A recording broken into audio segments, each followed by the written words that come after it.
ሰላም ጤና ይስጥልን ተመልካቾቻችን ከጄኔሬሽን ሚዲያ የሰዓቱን ዜና ይዘንላችሁ ቀርበናል። የጄኔሬሽን ሚዲያን ሰብስክራይብ፣ ላይክ እና ሼር በማድረግ ከእርሶ የሚጠበቀውን ኃላፊነት እየተወጡ አገልግሎቱን ያበረታቱ። ጤና ይስጥልን። ምንም የተቀመጠ ቀነ ገደብ የለም፣ ሐሰተኛ መረጃዎች ናቸው የቤቶች ልማትና አስተዳደር። ሰሞኑን በተለያዩ የማህበራዊ ሚዲያ ገጾች ላይ የ20/80 እና 40/60 የጋራ መኖሪያ ቤቶች ተመዝጋቢዎችን በሚመለከት ሐሰተኛ መረጃዎች እየተሰራጩ መሆኑን የአዲስ አበባ ከተማ አስተዳደር የቤቶች ልማትና አስተዳደር ቢሮ ገልጿል። እነዚህም ሐሰተኛ መረጃዎች ቀነ ገደብ በማስቀመጥ ተመዝጋቢዎች የምዝገባ ቋት ውስጥ መኖራቸውን እንዲያረጋግጡ እንዲሁም ምዝገባቸውን ንቁ አክቲቭ እንዲያደርጉ የሚል ነው።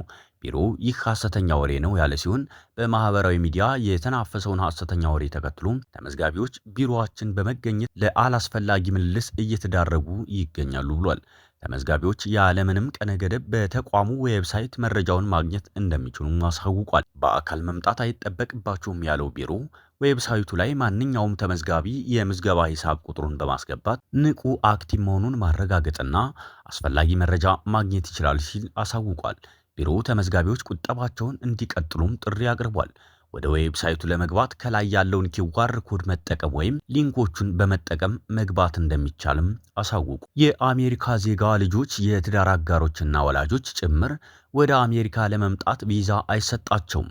ከዛሬ ጀምሮ ሁሉም የአሜሪካ የኢሚግራንት ቪዛዎች መስጠት ተቋርጧል። በዚህም የአሜሪካ ዜጋ ልጆች፣ የትዳር አጋሮችና ወላጆች ጭምር ወደ አሜሪካ ለመሄድ ቪዛ እንደማይሰጣቸው በአሜሪካ የሚኖሩ የሕግ ባለሙያው አቶ ሙሉ ዓለም ጌታቸው ገልጸዋል። ይህ ተግባራዊ የተደረገው ኢትዮጵያን ጨምሮ በ75 ሀገራት ላይ የታወጀውን የጉዞ እገዳ ተከትሎ ነው። ይህ እገዳ ከሁሉም በላይ የአሜሪካ ዜጎችን ከሚስቶቻቸው ከልጆቻቸውና ወላጆቻቸው የሚነጥል ነው ሲሉ የሕግ ባለሙያው ገልጸዋል። የአሜሪካ ስቴት ዲፓርትመንት የውጭ ሀገር ዜጎች ዳይቨርሲቲ ቪዛ ዲቪን ጨምሮ ወደ አሜሪካ ሄደው በቋሚነት መኖር ሲፈልጉ የሚሰጣቸው ቪዛ ኢሚግራንት ቪዛ ሂደት ኢትዮጵያን ጨምሮ በ75 ሀገራት እንደሚቋረጥ አሳውቆ እንደነበር አይዘነጋም።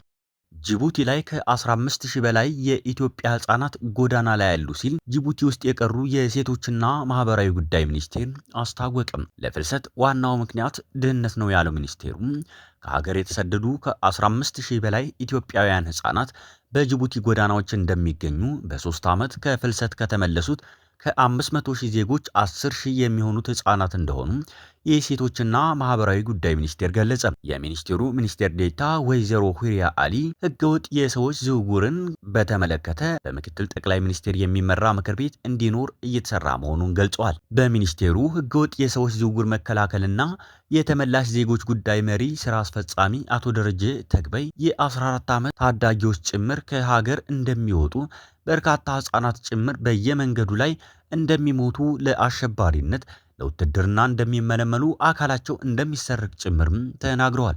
የኢትዮጵያ ህጻናት ከ14 ዓመት ጀምሮ ከሀገር ይወጣሉ። ለምሳሌ በምስራቅ በምዕራብ ሐረርጌ በኩል የድሮ ባቡር መስመሮች ሁሉ በሚሰሩበት ሁኔታ አለ። በዚያ ላይ ተንጠልጥለው የሚወጡ ህጻናት አሉ። በአፋር በድሬዳዋም የሚወጡ አሉ ነው ያለው።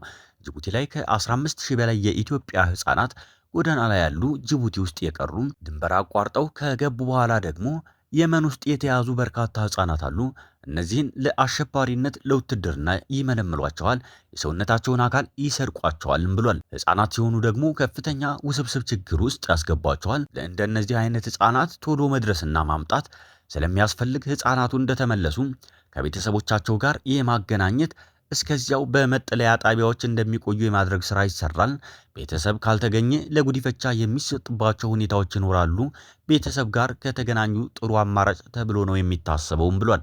በህፃናት ላይ የሚደርሰውን አስከፊ ገጠመኝ በተግባር ያየናቸው ነገሮች መንግስት አልባ የሆኑ አካባቢዎች አሉ።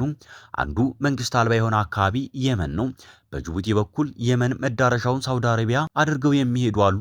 የመን ላይ ይያዛሉ። ለጦሩ የሚንቀሳቀሱ ሰዎችም ለውትድርና ይመለምሏቸዋል፣ የማሸበር ስራ ውስጥም ያስገቧቸዋል ብለዋል።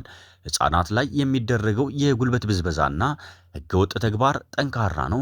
ሴቶቹም ወንዶቹም ሴክሹዋል አቢዩዝ ይደረጋሉ። ለብዙ ጉዳት የተዳረጉም ህፃናት አሉ። ለፍልሰት ዋናው ምክንያት ድህነት ነው። ምንም ልንዋሸው የማንችለው ነው።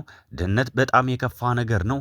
ድህነት ውስጥ ያሉ ዜጎች ለዚህ ይጋለጣሉ። በሀገራቸው የሚኖሩበትን ምቹ ሁኔታ መፍጠር ያስፈልጋል ሲሉ ሚኒስቴሩ ገልጸዋል። ተመልካቾቻችን ከጄኔሬሽን ሚዲያ ለሰዓቱ የነበሩን ዜናዎች እነዚህን ይመስሉ ነበር። በሌላ የጄኔሬሽን ሚዲያ ወቅታዊና ታማኒ መረጃዎች እስከምንገናኝ የጄኔሬሽን ሚዲያውን ሰብስክራይብ፣ ላይክ እና ሼር በማድረግ ከእርሱ የሚጠበቀውን ኃላፊነት እየተወጡ አገልግሎቱን ያበረታቱም። ጤና ይስጥልን።